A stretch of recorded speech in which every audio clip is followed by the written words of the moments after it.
อนุญาตกรุบជំរាបសួរបងប្អូននៅតាមតាមទស្សនាវីដេអូរបស់ខ្ញុំបាទជាទីមេត្រីបងប្អូនណាថ្ងៃនេះខ្ញុំបាទសូមថតវីដេអូមួយទៀតហើយទាក់ទងទៅនឹងការលក់ក្របីម្ដងបងប្អូន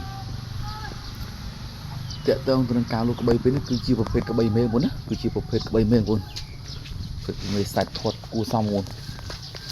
ខ្ញុំទៅបន្តិចបានបងប្អូនណាខ្ញុំទៅបន្តិចបានពីបងប្អូននៅ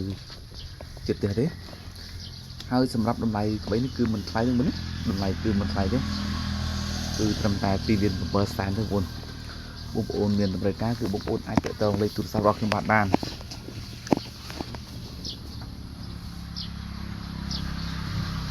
ក្បីនេះកម្ពស់កំពតវាប្រហែលជា1.27បងប្អូនប្រហែលជា1.27កម្ពស់កំពតរបស់វាលេខទូរស័ព្ទរបស់ខ្ញុំបាទមាន2ខ្សែបងប្អូនណាគឺ097 811347 076 210 3579សម្រាប់ទីតាំងគឺមានទីតាំងស្ថិតក្នុងខេត្តស្វាយរៀងស្រុកស្វាយទាបបងប្អូនអរគុណច្រើនបងប្អូនជម្រាបលាជួបជុំបាននៅវីដេអូក្រោយអរគុណ